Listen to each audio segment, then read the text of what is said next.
I said, hey, I think you're really cool. I like you a lot. I think that we should hang, chill, or do something. A little. But what's good, YouTube? It's your boy Aaron Different. Bring y'all another video now. Look, ladies and gentlemen, in today's video, I bring y'all boys another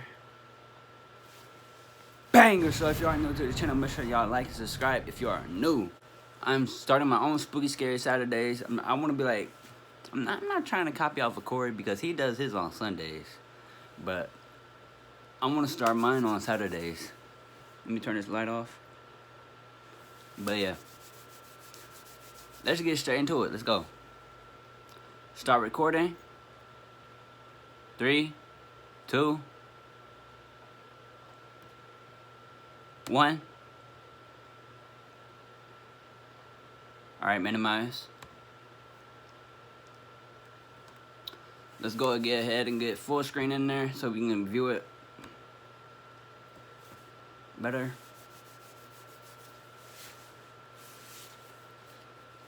And let's get straight into it, y'all.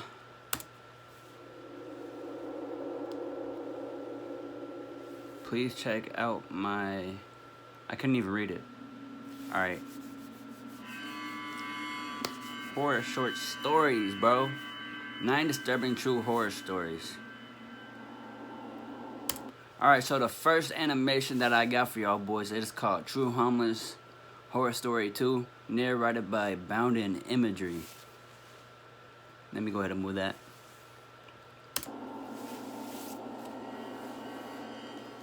I've lived a long enough life to have heard and seen a lot of unusual things. Of course, having spent many of my years in it, in the state of Florida, I've seen firsthand on several occasions why the infamous Florida man is always making headlines across the country. Heck, I could have been one of those Florida men back in the day. First of all, man, why are you oh, never mind. But I can tell you without a doubt that no matter how steeled you think you've become against the surprises life throws at you, you're never invincible. True. Life always holds the power to shock you to your core. I mean, take me for example. Ain't lying. I spent my years in the military, and I've spent my years on the streets, drifting between one rock and another hard place. But no matter what messed up stuff I have to see go down or deal with, I always bounce back. Well, almost always. Out of everything I've seen, only one thing made me lose my cool. And I think it was just the sheer unexpectedness of it. Just that I didn't think anything like it could ever happen in broad daylight in the middle of the city. But there's no denying that this happened. Everyone knows about it these days. It was a nice sunny day in Miami. I was making my way across town down the concrete mess of a highway, just to get out of that part of town I'd been in for the last few weeks. I'd never owned a car, so I was taking my bike down the shoulder.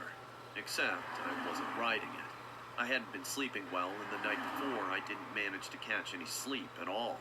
I was honestly too drowsy to pedal in a straight line, so I was literally just walking my bike down the shoulder of the road. There was a sidewalk next to me, but it was on the other side of a concrete barrier, like the ones they use to divide directions of traffic on freeways. I could have hopped it on foot, but not with my bike. I don't know exactly how I'd ended up sandwiched there between the cars and the concrete, but after what happened later, I'd take that way again over the alternative. The sun was getting high and bright. It was starting to hurt my eyes. I squinted ahead and saw that there was a bridge down the way, a nice wide overpass to provide some shade. I started to quicken my pace. He has to keep walking. Oh my god. Which felt pretty silly given that there were countless cars flying past me. But between the deafening whoosh of each vehicle passing, I kept thinking I was hearing something. Something that sounded like the shouts of a heated argument between drunk people. That's the problem with you. It's going out of this town. That might not be something you'd expect to hear in the middle of the day in your town, but in Miami, it's more than common. But I couldn't help but think it sounded a little unusual. I figured that sleep deprivation was screwing with me. I pressed on, but as I got closer to the bridge, the shouting grew louder. It sounded more like screaming, but there was some other tone in there, like a growl. He sounds so constipated right now. Every time I thought I was about to decipher it, A car would blow past me. He could be getting Then gutted right now, I the ain't sound gonna would lie. change.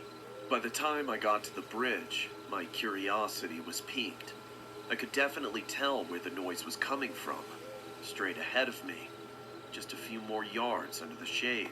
I peeked over the edge of the barrier onto the sidewalk and saw two hairy pairs of men's legs sliding around together on the sidewalk. I instinctively darted my eyes away, not wanting to see much more above the thigh level. As experimenting people need to get a room. What are they thinking? Doing stuff like that on the side of the road in the beaming sun. Well, obviously no one cares because no one's stopping. Just another day in Florida. I did my best to keep my eyes to myself as I passed under the shade. I was thankful for the break. He from wanted the to be. intense Wait a light, minute. But beneath the He wants to be nosy and go ahead and see what it is. I would want to see what it was too. side of the road above, some strange sounds began to echo, forcing me in for another look. This wasn't an actual exhibition, but there were two messed up looking dudes lying naked on the concrete, and one of them was crouched over the other, tearing into a man's face with his teeth. There was blood gushing out and spilling onto the asphalt, bone showing through the bite wounds on the face, and flesh in the attacker's teeth as he looked up to notice me, just to scream like a feral zombie as he looked me dead in the eye. It was at that exact moment that I jumped onto my bike and pedaled off at top speed. Crazy. All prior drowsiness was erased by the shot of adrenaline. I kept looking back What's crazy is that he just stood there and looked at the man but didn't even try to leave. to see if I was being ran down by that psycho. But luckily, he'd been content with scaring me off. I rolled down the first ramp that I got to and immediately went looking for a cop. I found one not even a block away, surrounded by several other very concerned-looking citizens. The police officer, however, seemed annoyed, but I was in a panic, and I never panic, so I must have been a sight to see all on my own. I barged through all those people and got right up into the cop's face. "There's a flippin' zombie on the frickin' pedestrian path. Up the ramp, just up that way. Come on, don't get hysterical with me, people. What do you mean by zombie? There's a dude eating another dude's face off, man." Finally, it seemed like something clicked in the cop's brain. He didn't say anything to us. He walked straight into his car, speaking something into his radio. Then he drove up the off-ramp going the wrong way, out of sight. You know, cops ain't never gonna believe nothing until they actually like see it. Let me go ahead and put the quality on 1080p. All right. Me and those other civilians traded a few strange looks, all in an understandable loss for words. Some of them looked like avid They looking at him like, dude, you crazy. bicyclists. Others just looked like people who'd come out of their cars. I wondered how long that thing had been going on with all those people just driving past like that. Then we heard the gunshots. 5 of them in quick succession. Everybody on the street stopped what they were doing, dumbfounded. In Usually when somebody hear gunshots, they will run. But just a Nah. few minutes, Not on more here. and more cops came, followed by an ambulance, and then the army of press. News van after news van drove up to broadcast the scoop, live on the scene, or whatever. I heard some office building captured the whole thing on their security cameras. It was the talk of the town for weeks. I'm sure the name Miami was heard all across the world alongside zombie attack, cannibal eats face off homeless man, Florida man gets wasted and eats face. I don't care for any of that. People who weren't there seem fascinated by it. But I know more than anything that I never want to see pictures of that horrible tragedy. Just from seeing it one time, I was shaken up for months. I still get hair standing up on the back of my neck whenever I pass under the bridge. A person who was riding his bike here off the MacArthur Causeway yesterday afternoon says he saw one man eating another man alive. You're about to hear from the Miami man who had his face chewed off. My face is all patched up. My eyes got plucked out. And ignored the officer's orders to stop eating the other man's face. Alright, so that was the first one for y'all boys. So the second one is called True Dark Internet Horror Story 1, narrated by Bounded in Imagery. Additional voice, I don't know, Ariane, I don't know. But here we go. Out of every day Oh my that I God, have ever bro. lived through, even with so many of them being so hard, there is one that stands out as the worst day. This is my last time pausing it, but yeah. If y'all are enjoying this video so far, make sure y'all go grab yourself some snacks. Grab yourself a Capri Sun, a burrito, and possibly some Lay's potato chips. All right, but yeah, let's get straight back into it. Day of my entire life. It was my mother's 63rd birthday. Oh my The God. morning started just like any other. I helped my little girl get dressed and ready for school. It was supposed to be a big day for her. She'd been practicing for her school spelling bee for weeks, and today was the day. The two of us were about to walk out the door when my husband grabbed me on the shoulder and stopped us before the door. You can't let her go to school looking like that. She looks unkempt. What will people think when she's on stage? I was going to just accept that he was right and change our daughter into some different clothes. Don't do But it. My mother, who was living with us at the time, had a bit of a grudge against my husband, and she wouldn't have it. It was her birthday after all. Who do you think you're talking to? If you make my granddaughter late for school on the day of her recital, you got another thing coming. Go, baby, get out of here. Don't let that oaf tell you what to do. My husband looked a little dumbstruck by my mother's resistance to his remark. He was usually the head of the household, Damn. and he would always get his way. But ever since my mother retired and started living with us, she had fought him for control over every little thing. I didn't want to be caught in the crossfire She looked like between the she two of needed them on help. that day, so I just left like my mother told me to. I dropped my daughter off at school, then spent several hours running errands. Early in the afternoon, I got a call from my mother. For some reason, she was elated. Huh. Today sure is a good day, dear. How's about you take your old lady out for some coffee and pastries for her birthday? There wasn't really any way that I could say no. I might have married a controlling man, but I was born to an even more demanding and particular mother. So I put a hold on the grocery shopping I was about to do and met her at her favorite cafe in town, which was, of course, ridiculously overpriced and overrated. She ordered the most expensive things on the menu on my tab, then told me to take pictures of her holding them up to commemorate the occasion. When I asked for a bite, she said, Oh, give it a rest, honey. I've done enough for you today. I deserve this to myself. I was confused by what she meant. First of all, how you gonna have your daughter take you somewhere, and when she asks for a bite out of your food, you gonna regret? I mean, you gonna turn around and say no? That's bogus. But I didn't bother to ask. I heard my phone go off from my purse, and I welcomed the distraction. I'd gotten a text from my sister-in-law asking where my mother was. I replied that she was at the coffee house with me, but I didn't get a reply.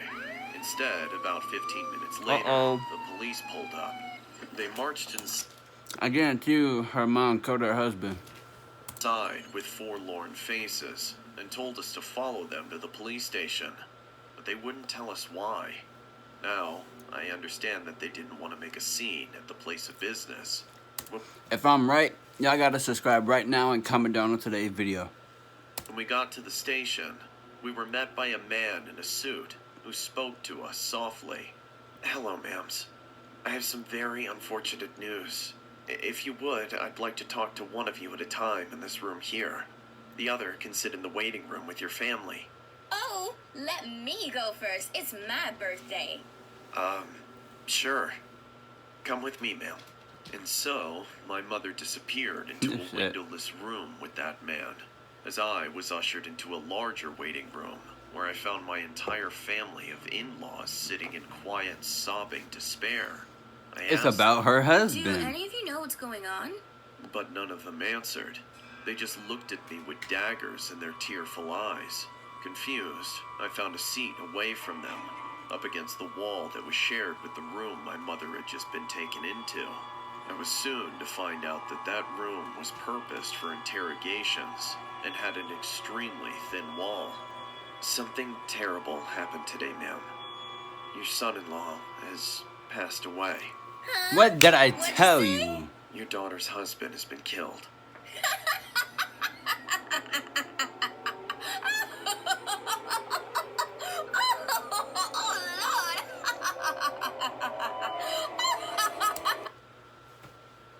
That's how you know she did it, bro. Look, he told her that your daughter's husband has been killed. Then she started laughing at it nowhere. Like, who does that? That's disrespectful. Oh no! Oh no! In that moment, my world collapsed. I'd just seen my husband alive a few hours ago, but now he was gone. I couldn't think of a single person who would want to hurt him, but then it hit me. The last person I'd left him alone with was Her mom. my own mother. So he's dead? Yes, he was killed. He was shot a dozen times in his own home. Yay! Happy birthday to me. I did it. I did it. Everything after that is just a blur. They called my daughter out of school and made us go in the room with my mother. I remember her saying something like, Aren't you so happy, baby? You're free now. No more of that jerk hanging around. but there was nothing I could say. I'm still struggling can't. to recover from that day, almost 10 years ago. I just can't believe how deranged she became, that she would do something so despicable and then celebrate it. She looked like the white version of Uncle Ruckus from the Boondocks. Like, come on, bro. She even made me take her out to lunch afterwards. I know I didn't marry a perfect man, but she had no right to do what she did. We could have For worked real. things out, but now none of that is possible. But over everything She's gonna hate her mom it's my for the rest of daughter her life. I pray for. That's what it is. For her grandmother to take away her father like that and act like she was doing her a favor. I just don't understand what snapped in that woman's mind. She's crazy. Why do you say that? That's the big And it actually turned out to come true. She over here doing this.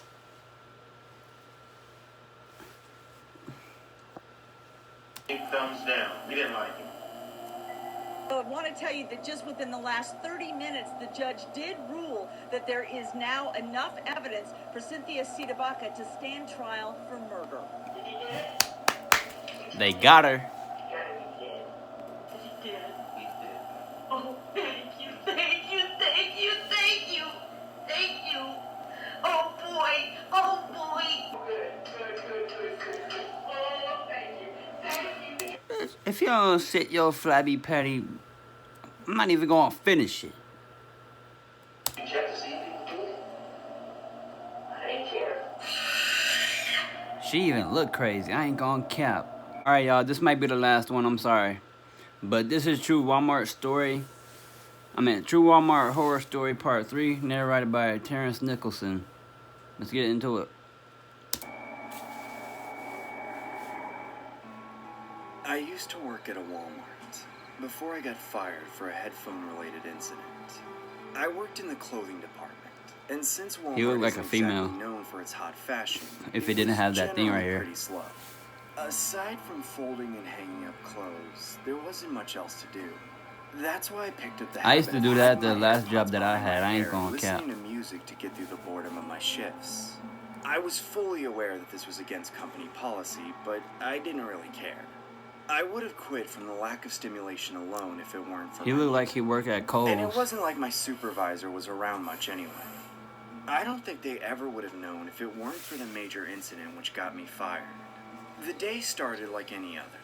I finished the task left over from the previous shift and got settled into my usual spot by the fitting rooms, folding the same 10 articles of clothing over and over again, while tucked into a corner in which I'd only be seen by customers who were already in the fitting room aisle. It took almost an hour before I got my first customer. "Hello, sir. I'd like to try on these clothes, please." He had about 5 or 6 articles of clothing, so I handed him a tag numbered 6 and pointed him down the aisle as I gave him my usual customer service voice. "All the rooms are available. Hang this outside your door to let others know your room is occupied." "Well, thank you very much." After waiting a few seconds for a response he didn't get, he gave up and took the first door on the left. Even on slow days, the business came in waves, so it wasn't more than a minute later before the next customer approached me. At a glance, I could tell there was something a little off about the guy. He didn't seem like the type of person that would usually buy clothes, like, at all.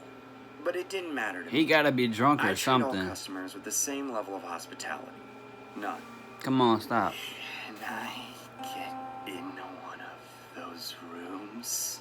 The guy had far more than 10 articles of clothing, which is the limit per customer. But there was no way I was going to argue with him over it. So I just handed him a tag number 10 and sent him on his way away from me. "All the rooms except the first one on the left are available. Hang this outside your door to let others know your room is occupied." He took the tag slowly, like he wasn't sure if it was some kind of trap or not. Then, he went into the second room on the left. I knew that was weird, because most people would put a little more space between themselves and the people changing next to them. The fitting rooms were more like stalls. The walls don't go all the way down to the floor and they don't reach the ceiling. But there was nothing I was willing to do about it. That alone was not a good enough reason to interrupt somebody while they were changing. So I just went back to folding, waiting for them to come out and give me more clothes to fold. A few minutes in, my favorite song came on shuffle. I discreetly turned the volume up a few notches, just to jam out a little bit for the one song. Then I turned it back down so I could hear new customers approaching. That's when the weird guy came out. I thought it was strange how he came out before the other guy, considering he had so much more clothes. He had all the clothes jumbled up into one tangled mess, which he plopped down on the cart in front of me. "Thank you. Have a blessed day." He sounded out of breath, like he'd just done a fitting room speed run. He gave me a good look at the bloodshot white of his eyes, then tore his gaze away and walked off in a rush. I shrugged. Oh well, just another day of dealing with Walmart shoppers. But as I was folding up the clothes he just dropped off, I noticed something I'd never seen before. Not even at Walmart. Blood? There were bloodstains smeared all over the clothes. Little ones at first. He killed the... Just an eye-catching dab. He killed the other dude. He killed the other dude. I guarantee you he did. Or two. Then more and more towards the bottom, until the last shirt was nearly soaked in red. I began to panic, pausing my music to hear my quickened breath. I put aside the clothes and walked down the aisle. The number 6 tag was still hanging on the first door, and beneath it, a thick pool of blood seeping out into the aisle. I pushed open the door, revealing the source. That nice man from before. What did I tell you? I'm not dumb, motherfucker. I am suspicious. I'm not playing.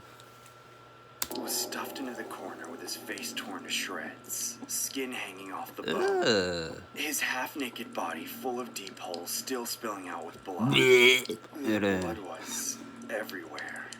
And on the mirror, a message had been written in it by hand. The writer's fingerprints visible in the coagulation. The parting words of the killer read, "The devil made me do it."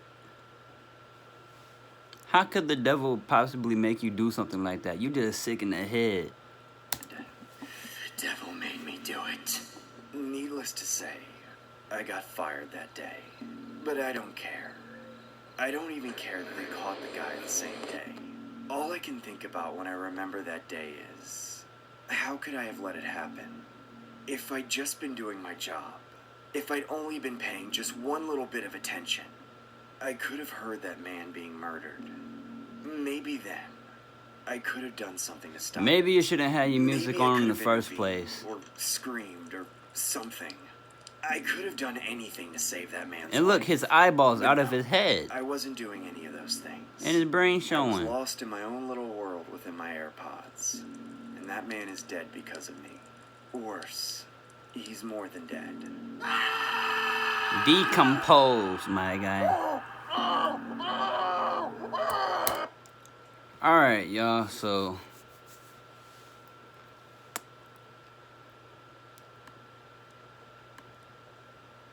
let me stop recording. That's the end of today's video for y'all boys, man. Those, they were crazy, I swear they are, bro.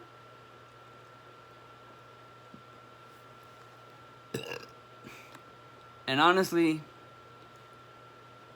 it's what is it called?